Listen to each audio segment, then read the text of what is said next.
Good day, Ma'am Lianes. My name is Rosemary Amorado from DHRTV, and this is my midterm exam, part 2 of 2 from GE 109 Ethics. For number 1, state that 5 advantages of cultural relativism. Well, cultural relativism is the ability to appreciate a culture on its own terms rather than making a judgment based on one's own cultural standards. Individuals are encouraged to define the rightness or wrongness of their ethics and morality based on the particular circumstances, which is known as cultural relativism.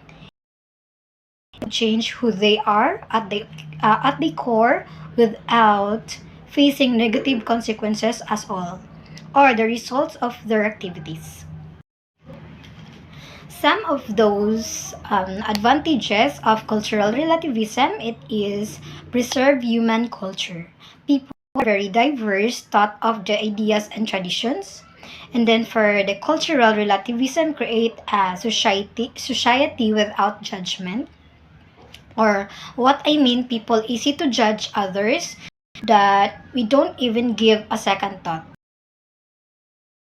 It creates a society where equality is possible. Based on my own understanding, these are the people who socially create a discrimination. Some people create violence because of the political oppression.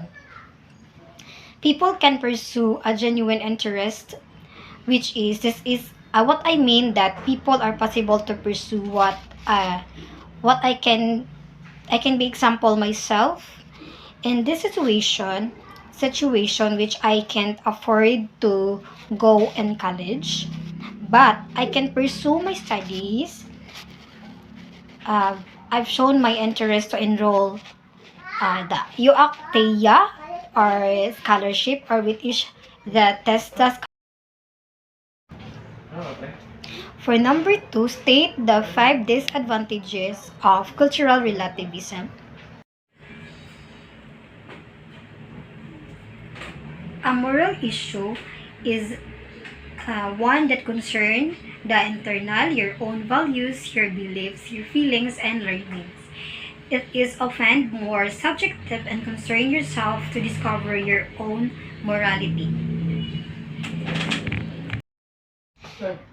So this case, I can pursue my studies without um, financial involved. So this case, I can pursue my studies without um, financial involved. For number 2, state the 5 disadvantages of cultural relativism.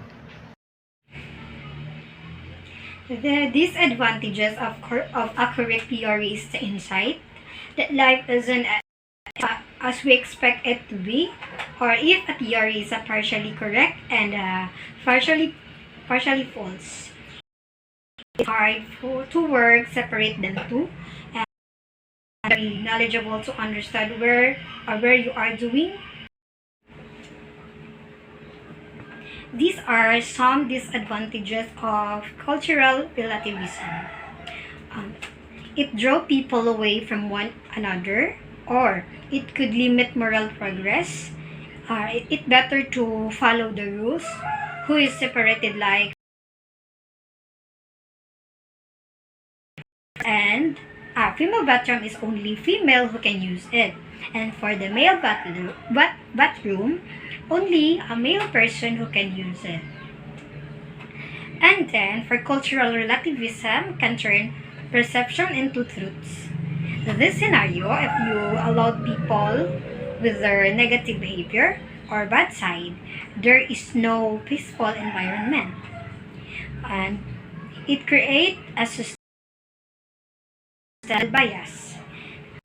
Or based of my own understanding, bias is the people who treat you good in front of you, but sharing negative to others about you. or in other term, they act aggrieved one. For number 3 and 4, I relate the 5 right and wrong moral codes in the Philippines, which is relate to the cultural relativism. Cultural relativism is when right and wrong is hard to determine due to one's culture upbringing. For the Filipino, one example would be debt of honor is utang na loob. And another example is the grant me this favor or pakisuyo.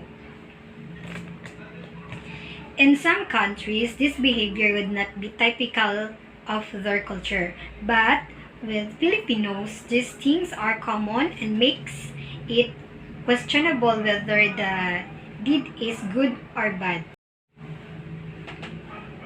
Uh, some moral codes in the Philippines ways tend to be driven by personal belief and values, and there are certainly some common morals that most people agreed on.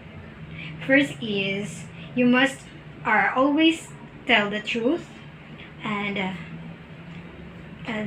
keep your promises, treat others as you want to be treated, be independable, do not cheat, and so on.